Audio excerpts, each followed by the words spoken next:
नमस्कार, आप सभी का मैं हेल्पिंग ह्यूमन राइट्स के प्लेटफॉर्म पर बहुत स्वागत करती हूँ। आज हमारे साथ एक ऐसी शख्सियत हैं जिन्होंने चाइल्ड राइट्स के लिए बहुत ही उम्दा कार्य किया है। हम सभी इनको जानते हैं। इनका नाम है श्री प्रियांक कनूनगो सर, और ये अभी NCPCR जो कि नेशनल कमीशन है प्रोटेक्शन के लिए चाइल्ड राइट्स को लेकर में एज अ चेयरपर्सन कार्यरत हैं।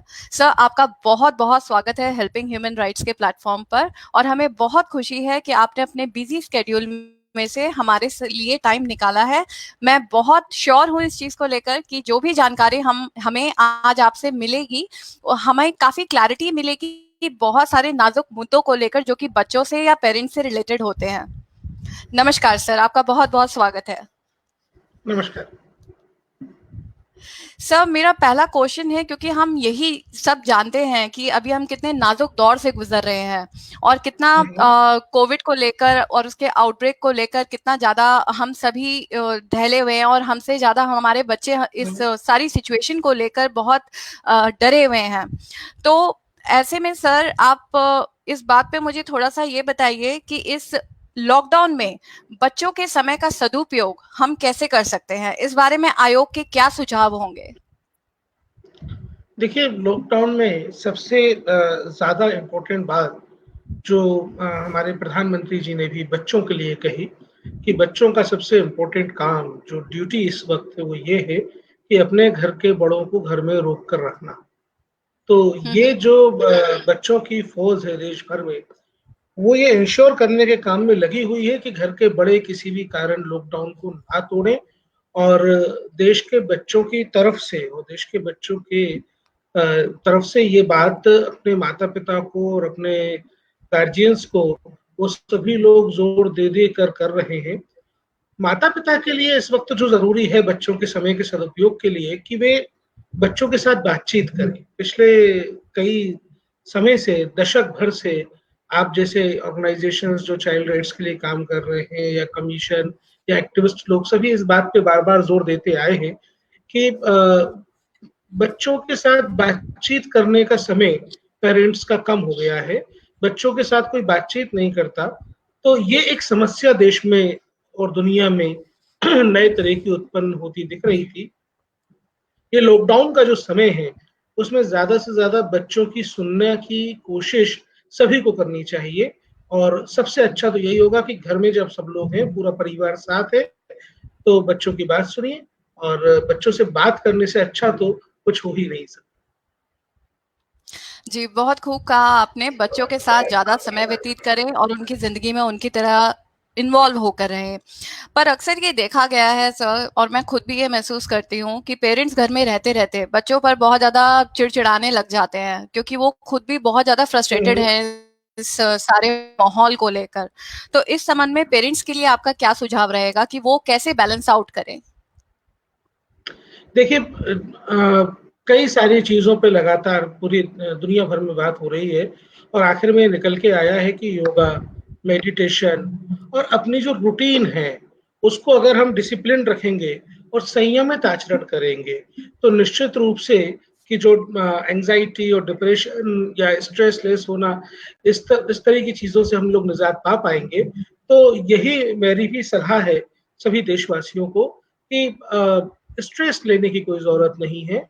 हम लोगों को अपनी नियमित दिनचर्या का पालन करना चाहिए, और जैसे कुछ लोग किताब पढ़ने में अपना समय व्यतीत कर रहे हैं, कुछ लोग किसी अलग अलग तरीके की क्रिएटिव एक्टिविटीज में लगकर अपना समय व्यतीत कर रहे हैं।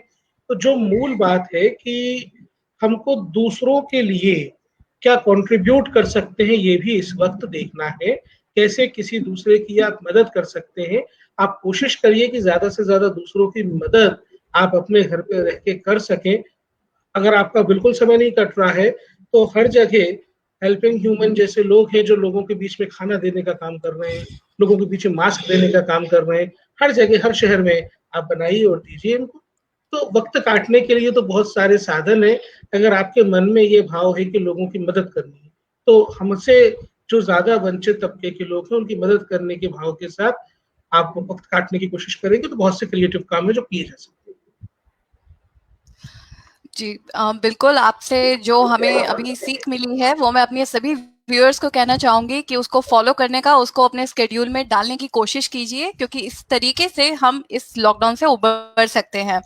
पर सर, इस नाजुक स्थिति को देखते हुए लॉकडाउन के दौरान मीडिया में कुछ इस तरीके की भी न्यूज आई थी कि बच्चों के यौन शोषण हो रहे हैं। इस संबंध में बच्चों के अभिभावक, अगर ऐसा कोई भी केस हमारे सामने आता है या किसी पेरेंट के सामने आता है, तो वो कहाँ जाकर इसकी शिकायत कर सकते हैं, और उसमें आयोग उनकी क्या-क्या और कैसे मदद कर सकता है? क्या आप इस पे थोड़ा-सा हमें सुझाव देंगे? देखिए, आयोग जो है वो प्रतिदिन काम कर रहा है और जितनी भी शिकायतें हमारे पास आ रही हैं, उन सभी की शिकायतों के निराकरण के लिए आयोग रूटीन में जिस तरीके से काम करता है वैसे ही काम कर रहा है। अगर कहीं से भी यौन शोषण की कोई भी शिकायत किसी के भी पास मिले या कोई भी मामला किसी को पता चले, तो तत्काल हमको उस विषय को पुलिस को बताना है।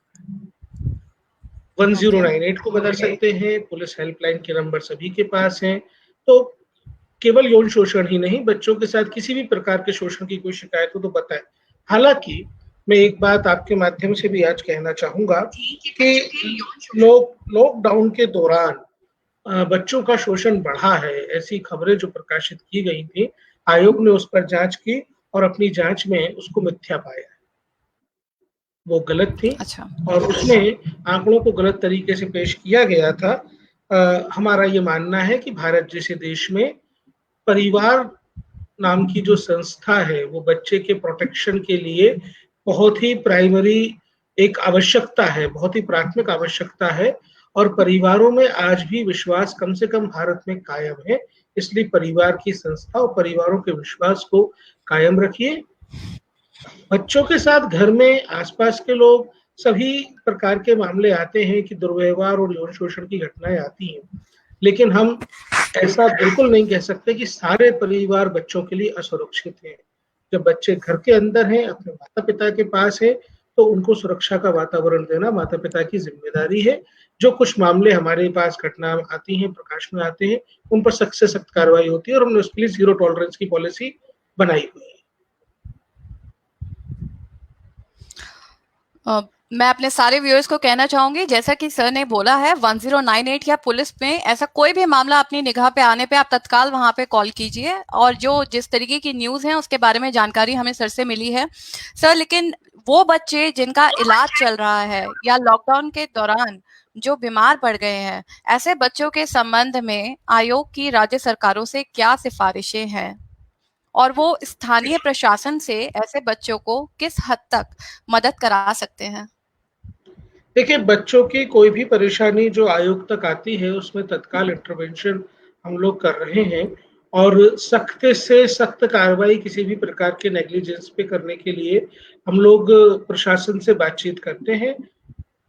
जो बच्चे बीमार हैं या जिनको इलाज की आवश्यकता है या कहीं नहीं मिल रहा, तो मैं आपके माध्यम से भी ये बात बोलना चाहूंगा कि तत्काल 1098 पर 1098 जो चाइल्ड हेल्पलाइन है उस पर इसकी सूचना दी जा सकती है। राज्य बाल आयोग सारे देश में काम कर रहे हैं, उनको सूचना दी जा सकती है या राष्ट्रीय बाल आयोग को सूचना दी जा सकती है। हम सब में से किसी को भी जैसे ही कोई सूचना इस तरह की प्राप्त होती है, हम तत्काल उसमें एक्शन लेते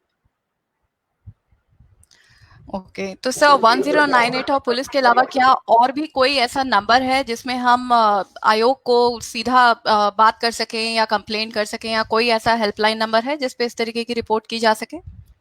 देखिए, 1098 यूनिवर्सल हेल्पलाइन है और बच्चों से जुड़ी समस्याओं की शिकायतों का निवारण करने के लिए बहुत ही इफेक्टिवली देश भर में काम करती है। इसके अलावा आयोगों के ईमेल आईडीज हैं, आयोगों की वेबसाइट्स हैं, राज्य बाल आयोगों की, राष्ट्रीय बाल आयोग की www.ncpcr.gov.in, ncpcr.gov.in, इस पर कभी भी शिकायत दर्ज की जा सकती है। कोई भी मामला हो तो हम लोग अपने ट्विटर हैंडल पर भी, हम लोग अपने फेसबुक पेज पर भी जो शिकायतें आ रही हैं उनमें भी एक्शन इनिशिएट कर रहे हैं।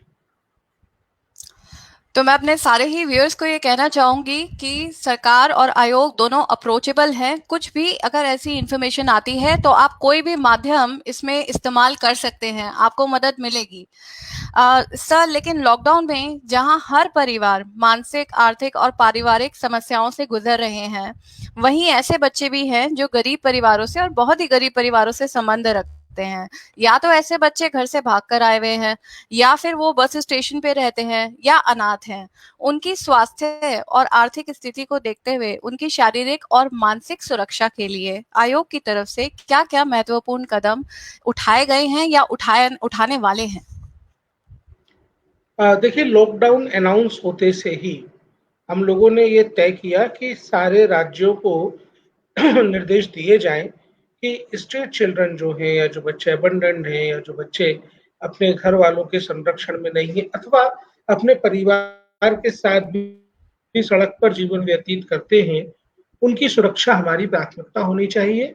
और उनकी सुरक्षा, उनका बचाव सुनिश्चित करने के लिए हमने बहुत ही डिटेल्ड एडवाइजरी सारे राज्य सरकारों को 29 तारीख को पिछले महीने की जारी की थी, और उनमें कई राज्यों में फर्दर उसके ऑर्डर्स भी इशू हुए। इस वक्त देश के सभी 26,000 पुलिस थाने और पुलिस चौकियों में चाइल्ड वेलफेयर पुलिस ऑफिसर्स काम कर रहे हैं। स्पेशल जुवेनाइल पुलिस यूनिट्स हर डिस्ट्रिक्ट में काम कर रही है। चाइल्ड वेलफेयर कमेटी देश के सारे 727 जिलों में काम कर रही है, इफेक्टिवली काम कर रही है। जुवेनाइल जस्टिस बोर्ड भी अपनी आपातकालीन सेवाएं सभी जगह दे रहे हैं। तो जो चाइल्ड प्रोटेक्शन मैकेनिज्म है देश का, वो पूरी तरीके से कार्यरत है और कारगर है। हमने ये रिकमेंड किया है, हमने बार बार ये एडवाइस किया है, बोला है और इम्प्लीमेंट करवाने की कोशिश कर रहे हैं कि जो भी बच्चे सड़कों पे हैं उनको तत्काल शेल्टर दिया जाए। हमने सभी राज्य सरकारों को बोला है कि जुवेनाइल जस्टिस एक्ट की धारा 51 में फिट फैसिलिटी डिक्लेयर करने का प्रावधान है किसी स्थान को। बहुत से जिले ऐसे हैं जहां पे पर्याप्त संख्या में चाइल्ड केयर इंस्टीट्यूशंस या शेल्टर होम्स नहीं है, तो वहां इन बच्चों को रखने के लिए किसी भी हॉस्टल को, किसी भी स्कूल को, जो भी स्थान खाली और उपयुक्त है, उसको फिट फैसिलिटी डिक्लेयर किया जा सकता है। वो CWC और डिस्ट्रिक्ट मजिस्ट्रेट दोनों मिलकर कर सकते हैं, वो करें और बच्चों को वहां पे सुरक्षित रखें। तो मैं अपने व्यूअर्स को बोलना चाहूंगी कि ऐसी कोई भी घटना अगर वो देखते हैं घर के अंदर, घर के बाहर, या किसी जरूरतमंद को देखते हैं, या उन्हें पता चलता है, जैसे अभी मेरे सामने एक शाहीन अंसारी जी का सवाल आया हुआ है जो कि कह रहे हैं कि अगर कोई अपने रिलेटिव्स के या अंकल आंटी के घर पे कोई बच्चा है और उसको टॉर्चर किया जा रहा है, तो उस केस में हम क्या हैं। तो जैसे कि हमारे सर श्री प्रियांक कनुनगो जी ने बताया है, तो आप उसमें से कोई भी प्लेटफॉर्म जो है वो अप्रोच करके उनके पास कंप्लेंट कर सकते हैं और उस पर करेक्टिव मेजर लिया जाएगा। जी सर। सर ऐसे परिवार जी सर ऐसे परिवार जिसमें बच्चे हैं, या ऐसे बच्चे जो अकेले हैं लॉकडाउन में, उनके भरण पोषण के लिए, उनकी जरूरतों के लिए, खाने की जरूरतों के लिए आपकी तरफ से और स्थानीय प्रशासन का सहयोग लेकर क्या क्या मदद की जा सकती है? देखिए, हमारे पास जहाँ से भी इस प्रकार की शिकायत आती है, वो किसी भी माध्यम से आए, हम लोग तत्काल स्थानीय प्रशासन को कांटेक्ट करते हैं और उनको जानकारी देते हैं कि भाई यहाँ पे इन बच्चों को, ये परिवार के साथ हैं या ये अकेले हैं, इस प्रकार की मदद की आवश्यकता है। और ये इंश्योर करते हैं कि टाइम फ्रेम के भीतर उन बच्चों की मदद हो सके और उन तक जरूरी रसद और राशन सामान मुहैया कराया जा सके। तो सर क्या ऐसे कोई पॉइंट्स भी जो हैं वो आइडेंटिफाई किए जा चुके हैं जहां पर ऐसे बच्चों की मदद की जा रही हो, जैसे कि एक पर्टिकुलर पॉइंट को बनाकर और वहां पर उनके बीच में राशन या कुछ इस तरीके की सामग्री जो है उनको दी जा रही हो? क्या ऐसे कोई पॉइंट आयोग की तरफ से आइडेंटिफाई किए गए हैं? देखिए, ये काम स्थानीय प्रशासन का होता है। जो लोकल अथॉरिटीज हैं वो ये सब काम कर रही हैं। निर्धारित स्थानों पे जो शेल्टर होम्स बनाए गए हैं, वहाँ पे हॉट मील मिल रहा है, बच्चों को रहने की व्यवस्था की गई है, फैमिलीज के साथ जो रह रहे हैं उनके रहने की व्यवस्था की गई है। कहीं पर भी अगर कोई असामान्यता होती है या कोई शिकायत होती है, या कहीं पर किसी भी प्रकार इन बच्चों को या इनके परिवारों को जो उपलब्ध सुविधाएं हैं या जो जो प्रिस्क्राइब्ड सुविधाएं हैं वो नहीं मिल रही हैं, तो आयोग इंटरवीन करता है और इंश्योर करता है कि उनको उनके सारे एंटाइटलमेंट्स मिले। ओके। सर ऐसे भी बच्चे हैं जो अपने जीवन यापन के लिए या ऐसे व्यवसाय करते हैं, ऐसे भी लोग हैं जो कि उनसे बाल श्रम करवाते हैं और लॉकडाउन के दौरान भी उनसे काम लिया जा रहा है, उनका काम नहीं रुका है, पूरा भारत रुका हुआ है, पर ये बच्चे फिर भी मजबूरी में प्रेशर के अंदर काम कर रहे हैं। ऐसे घरों में साफ सफाई का काम करने वाले बच्चे या पीड़ितों के बच्चों के लिए आयोग ने क्या महत्वपूर्ण कदम उठाया है? शिवानी जी, ये काम तो आयोग लॉकडाउन हो या ना हो सदा करता रहता है। हमें पास जहाँ से भी शिकायत आती है हम तत्काल उसमें इंटरवीन करते हैं। हमको आवश्यकता है ज़्यादा से ज़्यादा विसल ब्लोअर्स की। हमको आवश्यकता है ज़्यादा से ज़्यादा लोगों की जो शिकायत हम तक ला सके या स्थानीय अथॉरिटी तक ला सके। जितनी ज़्यादा शिकायतें होंगी उतना ज़्यादा हम काम कर पाएंगे। तो मैं अपने व्यूअर्स को ये बोलना चाहूंगी, जैसे कि हमारे आदरणीय सर ने बोला है कि आप ज्यादा से ज्यादा जागरूक होकर रहिए, सिर्फ अपने घर का ही नहीं, घर से बाहर भी अपने आप को जागरूक रखिए, सचेत रखिए, और जितने ज्यादा इस तरीके के मुद्दे आयोग के सामने आएंगे उतना ज्यादा उनके ऊपर काम किया जाएगा। सर, कोरोना संकट काल में भी निजी विद्यालय मासिक शुल्क में 50% तक की वृद्धि कर रहे हैं। जैसे कि चंडीगढ़ के एक स्कूल में हुआ है कि पिछले साल अगर उनकी फीस 2300 रुपए थी, तो इस बार उन्होंने 5100 रुपए महीने कर दी है। इसके साथ ही एडमिशन चार्जेस और एनुअल चार्जेस में भी काफी वृद्धि की जा रही है। काफी स्कूल्स के अंदर ट्रांसपोर्टेशन के चार्जेस इस कोरोना के टाइम पर फीस के साथ मांगे जा रहे हैं। क्या इस समय किसी भी तरीके का फी इंक्रीमेंट या वार्षिक शुल्क पर रोक नहीं लगनी चाहिए? देखिए, जो फेडरल सिस्टम देश का है उसमें प्राइवेट स्कूलों में फीस के नियंत्रण का जो विषय है वो पूरी तरीके से राज्य सरकारों के अधीन है। और राज्य सरकारों ने इसके लिए अपने अपने राज्य में प्रॉपर मैकेनिज्म स्टेब्लिश किए हुए हैं। कहीं फी रेगुलेटरी कमेटीज बनी हैं, कहीं फी रेगुलेटरी अथॉरिटीज काम करती हैं।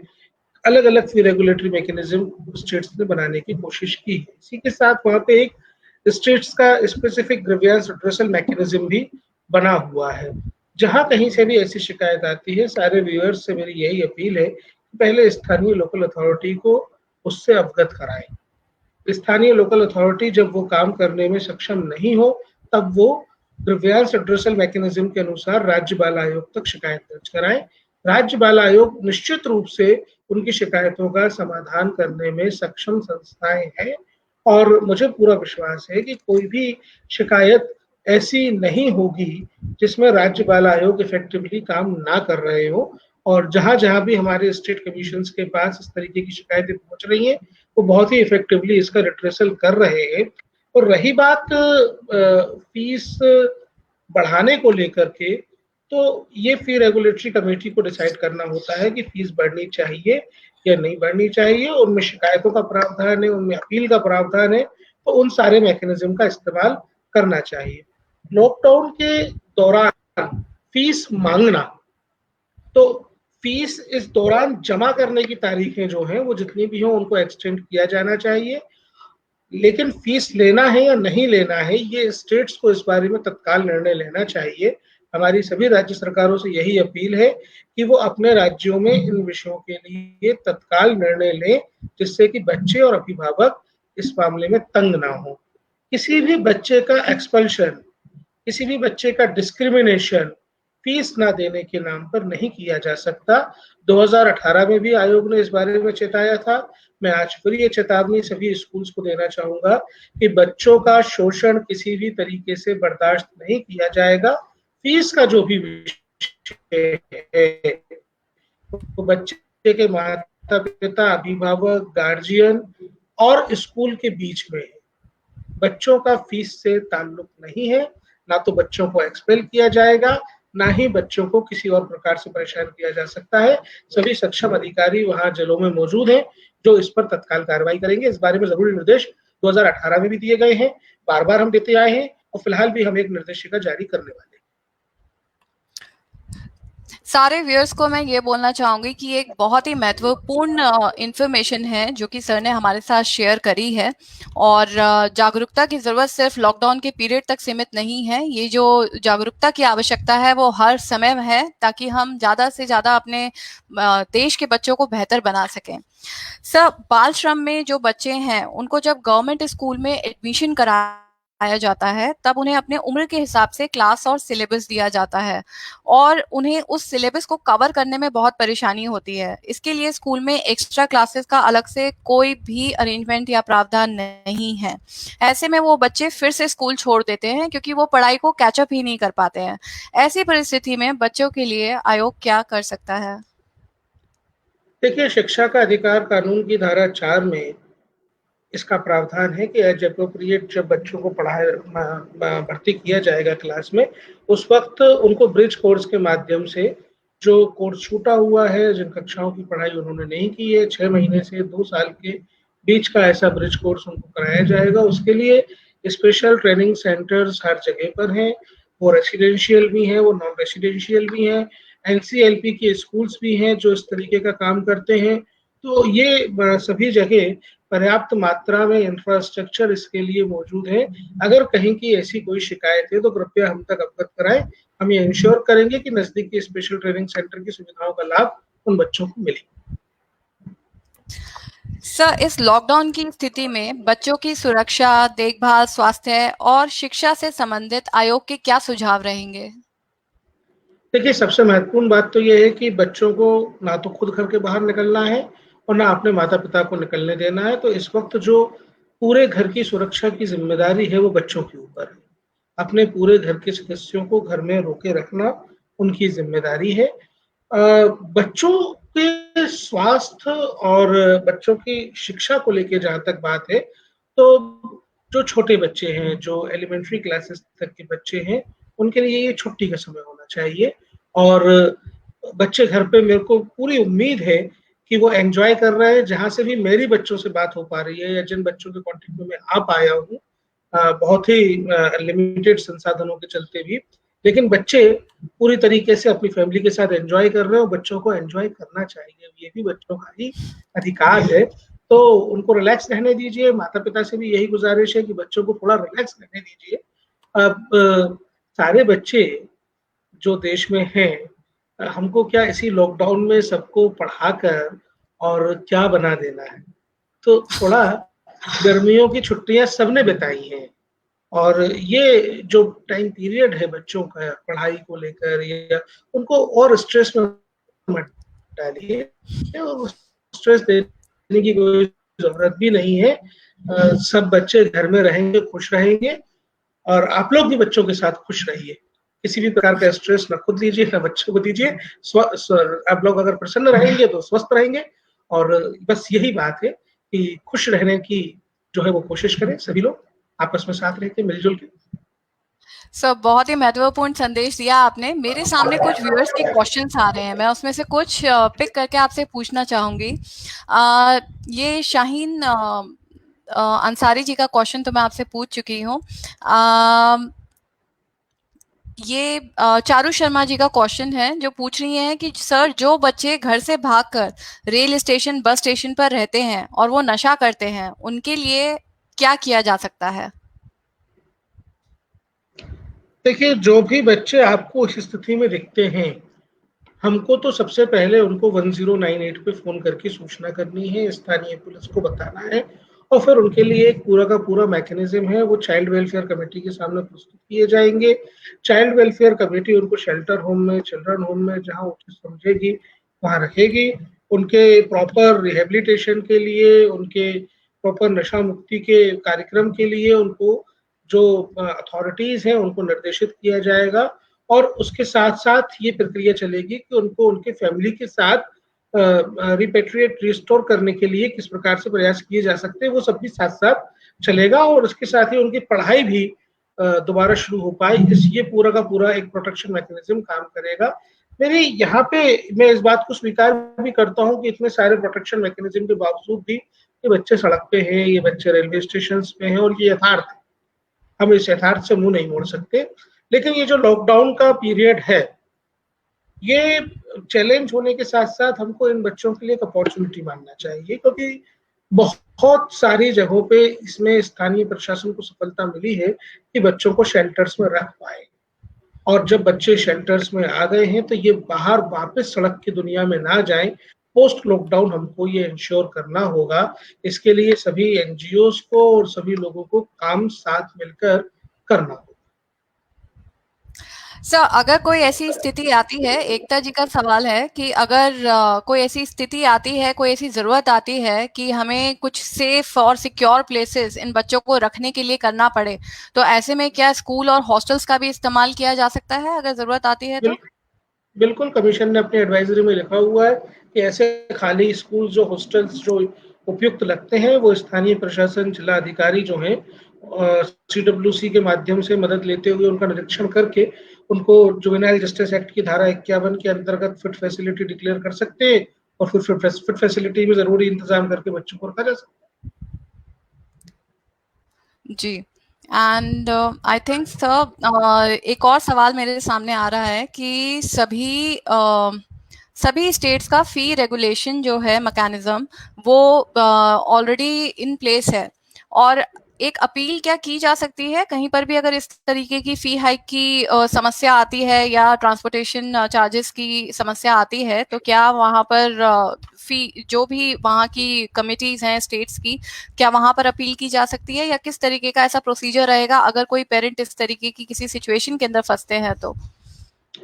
जी बिल्कुल, हर जगह अपील करने का मैकेनिज्म बना हुआ और आज ही हमने हमारे सभी काउंटर पार्ट्स जो राज्य बाल आयोग हैं उनसे और राज्यों के शिक्षा सचिवों से अनुरोध पत्र उनको भेजा है कि उनके यहाँ जो ग्रीवियंस एड्रेसल मैकेनिज्म है उसको अधिक से अधिक प्रचारित इस वक्त करें, जिससे कि शिकायतें सही स्थान पर लोकल अथॉरिटीज के पास पहुंच सके और उनका वहीं के वहीं निष्पादन किया जा सके। हमने आज ही ये पत्र जारी किया है और उस पत्र की कॉपी भी शाम तक हमारी वेबसाइट पे उपलब्ध हो जाएगी। ओके सर, काफी ऐसे भी मामले देखने में आए हैं जिसमें छोटे छोटे बच्चे गैंग बनाकर सड़कों पे रहते हैं और जबरदस्ती भीख मांगने की प्रवृत्ति रखते हैं, तो इस तरीके की अगर कोई भी बच्चों का ग्रुप और या गैंग हमें दिखाई देता है तो उस केस के अंदर हम इसके लिए भी कंप्लेंट कर सकते हैं या कुछ इसके लिए अलग प्रोसीजर रहेगा सर? बिल्कुल, तत्काल अगर कोई नहीं सुन रहा है तो मेरा ईमेल आईडी मैं यहाँ पे आप लोगों के बीच में बताना चाहूंगा। CP chairperson cp.ncpcr@nic.in। मुझे मेल जैसे ही करेंगे हम बहुत ही त्वरित कार्यवाही इस तरीके के मामलों में करते हैं और इन बच्चों को रेस्क्यू कराया जाएगा। ये इन्फॉर्मेशन मैं अपने सारे व्यूअर्स के साथ शेयर करना चाहूँगी दोबारा कि सर ने अपना ईमेल आईडी यहाँ पे डायरेक्ट ईमेल आईडी उन्होंने यहाँ पे शेयर करा है कि इस तरह की कोई भी अगर घटना होती है तो वो तुरंत उनको उनके ईमेल पर कांटेक्ट कर सकते हैं, और ज़्यादा से ज़्यादा कोशिश इस आयोग की यही रही है कि मैक्सिमम जितनी कंप्लेंट्स एड्रेस हो सकती हैं वो हों। जागरूकता हमें हर एक के अंदर हमें चाहिए, जितनी जागरूकता होगी उतना हमारे भारत का भविष्य बेहतर रहेगा। सर, मैं आपका बहुत-बहुत शुक्रिया अदा करना चाहूँगी। जाने से पहले एक संदेश जो कि आप बच्चों को देना चाहते हैं। देखिए, लॉकडाउन के दौरान और लॉकडाउन के बाद जो भी चैलेंजेस हैं, जो भी चुनौतियां हैं, ये बच्चे ही हैं जो इस देश को आगे लेके जाएंगे। और इन बच्चों ने ये तय कर लिया है कि लॉकडाउन चैलेंज नहीं है, लॉकडाउन तो एक अपॉर्चुनिटी है और देश के बच्चे अवसर की तरह इसका इस्तेमाल करेंगे और निश्चित रूप से हम ये कोरोना से तो लड़ाई जीतेंगे ही जीतेंगे। बाकी देश को आगे बढ़ाने के लिए और ले जाने का काम हमारे देश के बच्चे। बहुत खूब आपने कहा सर। मैं आपका बहुत-बहुत शुक्रिया अदा करती हूँ कि आपने हमारे व्यूअर्स के लिए इतना थैंक समय यू। निकाला और इतनी सारी जानकारी हमें दी जिसका हमें पहले इतना आभास नहीं था। इतनी डिटेलिंग में आपने कॉन्टैक्ट करने के तरीके हमें बताए। आपका बहुत-बहुत शुक्रिया सर। धन्यवाद। धन्यवाद। धन्यवाद।